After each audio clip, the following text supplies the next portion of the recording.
Bonjour à tous, c'est Prof et Geek. Je suis très heureux de vous retrouver pour une nouvelle vidéo sur mes achats comics et mangas du mois de janvier 2022. Pour ce premier mois de l'année 2022, j'ai été relativement sage. Je n'ai acheté que des tomes pour compléter des séries. On commence très rapidement avec Les Tortues Ninja, tomes 13 et 14, parus chez iComics. Quoi de mieux pour commencer l'année que de parler des tortues, une de mes séries coup de cœur. J'ai enfin acheté tout ce que j'avais mis de côté sur les tortues chez mon libraire. Je n'ai toujours pas récupéré le tome 15, mais je ne l'avais pas mis encore de côté. Je vais y aller à la fin du mois, je vais le récupérer. Là, on arrive dans un nouvel arc avec le procès de Krang dans le tome 14. Apparemment, il y a beaucoup de rebondissements. Alors, j'en suis pas encore à ce point-là, mais j'y arrive petit à petit.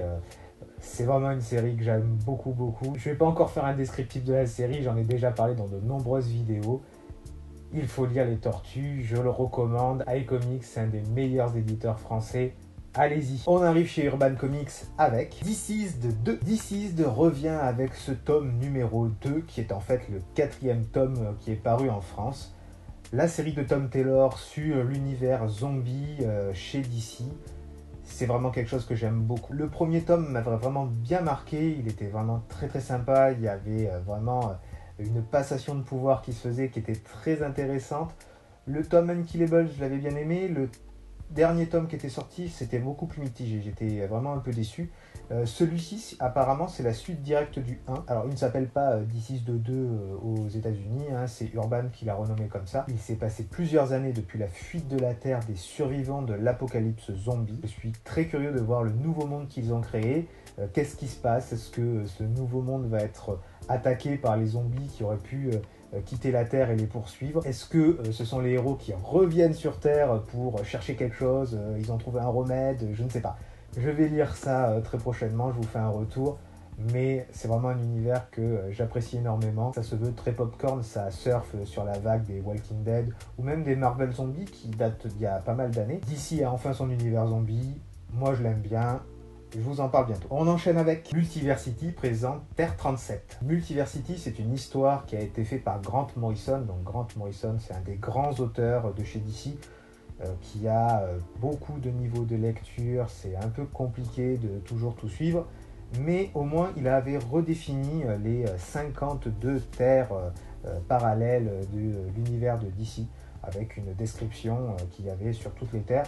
Je le recommande pour en apprendre un peu plus. Alors l'histoire filaire est plus ou moins bien, plus ou moins compliquée à certains passages. Hein. Il y a des chapitres qui sont très prises de tête, mais au moins ça permet de voir un petit peu la description de tous ces mondes et de voir toutes les différences entre la Terre où il y a par exemple les héros en tout petit, la Terre où il y a des match-up, par exemple Batman Aquaman, ce genre de trucs. Voilà, c'est très marrant de voir tout ce qui est possible. Il y avait même des terres inconnues pour permettre aux auteurs d'inventer des choses. Dans la gamme Multiversity présente, il y avait déjà eu un tome sur Terre X, la fameuse Terre où les nazis ont gagné. Je l'ai lu il y a quelques mois. L'histoire est assez bien en fait. Il n'y a pas de grands héros, il n'y a pas Superman, il n'y a pas Batman, il n'y a pas tout ça. Là, on est vraiment avec des héros, on va dire, très secondaires. On voit le fameux Oncle Sam qui est présent dans l'histoire. Alors j'étais très content de le découvrir un petit peu parce que il n'apparaît pas souvent dans notre édition française.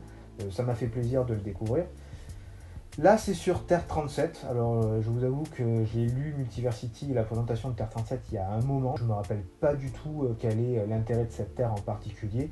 Ça va être l'occasion de le relire. Alors, c'est un gros pavé. Je l'ai pris, c'était l'occasion en fait, parce que c'était clairement pas dans mes priorités. Mais ça me permet de compléter la série des Multiversity et de découvrir une de ces fameuses terres. Maintenant, on est passé à un omnivers suite à Death Metal. Je ne sais pas si tous ces mondes-là sont encore d'actualité.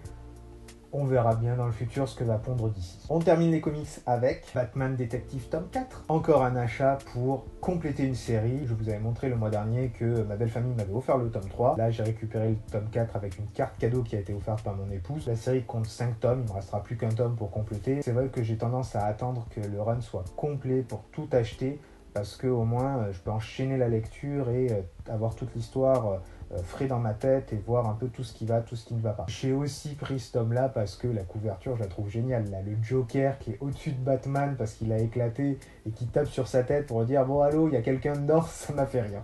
J'ai trouvé la couverture très sympa. Du coup, c'est un achat coup de cœur. On va voir ce que ça donne. Il faudra ensuite trouver le dernier tome. On arrive sur les achats manga. J'ai commencé les achats du mois de janvier avec une commande chez une librairie partenaire de Bubble parce que mon Bubble Infinity arrivait à terme ce mois-ci. J'avais besoin de le repousser pour pouvoir continuer à rentrer ma collection, à vérifier un peu toutes les sorties, tout le reste. Donc j'ai pris la série Goblin Slayer Year One du tome 2 au tome 7. Ça y est, j'ai enfin tous les tomes de Goblin Slayer et de toutes ces séries annexes. Year One, c'est apparemment la première année du Crêpe Gobelin, toutes les aventures qui lui arrivent. J'avais pris le tome 1 le mois précédent. Là, j'ai pris toute la série. Le tome 7 vient juste de sortir. Je vais pouvoir lire enfin tout ça et faire des parallèles, voir s'il y a des liens entre les différentes séries. C'est intéressant de voir ce genre de choses. C'est toujours écrit par le même scénariste et dessiné par le même mangaka. Donc il n'y a pas de raison que ça soit moins bon en fait. Ça risque d'être encore excellent. Je suis intéressé de découvrir comment il fait son apprentissage, comment il va trouver toutes ces astuces, toutes ces techniques. Il en révèle toujours quelques-unes dans divers chapitres des différents tomes. Donc c'est très intéressant, c'est très intelligent, c'est très bien mené. J'en ferai une review très bientôt. Toujours dans le monde médiéval fantastique, on passe à The Raiden King, le tome 4. Toujours chez Kurokawa. En ce moment, j'ai besoin d'un univers médiéval fantastique. Après Goblin Slayer, on passe à The Raiden King. C'est des univers qui se ressemblent un petit peu. Il y a des monstres un peu similaires. Il y a des aventures par contre très différentes avec l'arrivée de Plutinov qui arrive d'un monde contemporain. Mais les codes restent quand même sensiblement les mêmes. L'histoire prend quand même une tournure vraiment différente de ce que je m'attendais. Autant dans les 2 premiers tomes, c'était vraiment très délire. Là, il y a vraiment quelque chose qui commence à se mettre en place. Je vous en parle dans la prochaine vidéo sur mes lectures, puisque je l'ai lu, j'ai enchaîné le tome 3 et le tome 4. C'est vraiment une série qui commence à me prendre vraiment aux tripes et même au cœur. Je vais la poursuivre en ayant un œil dessus. On finit avec le dernier manga, Hippo, le tome 11 de la saison 6. J'ai vraiment plus besoin de vous parler d'Hippo, une excellente série de boxe et même un super développement de tout un univers de personnages attachants. Si je suis à plus de 120 mangas dans ma mangatech sur cette série-là, c'est que ça vaut vraiment le coup. Sinon, j'aurais vraiment laissé tomber, même si je suis complétiste. Il m'est arrivé d'en revendre des mangas ou même des comics, ce qui est vraiment très rare.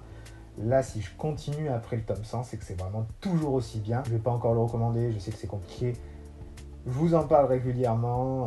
Tous les 2 mois, il sort un tome. Je l'attends toujours avec impatience. Voilà, celui-ci a même dépassé mes attentes. C'est la grande surprise. Je vous en parle là aussi dans la prochaine vidéo. La vidéo touche à sa fin. Si elle vous a plu, n'hésitez pas à vous abonner à la chaîne et à activer la cloche des notifications. N'hésitez pas à mettre des pouces, des commentaires. Je réponds à chacun d'entre vous. Je remercie tous ceux qui me font de la pub sur les réseaux sociaux ou qui partagent mes vidéos. Ça me permet de me faire connaître auprès de vos amis. Ça m'aide pour le référencement YouTube et ça nous permet d'agrandir notre communauté. C'était Prof et Geek. Je suis très content d'avoir fait un petit bout de chemin dans ce multivers de la pop culture. On se retrouve très bientôt pour une prochaine vidéo. Ciao ciao!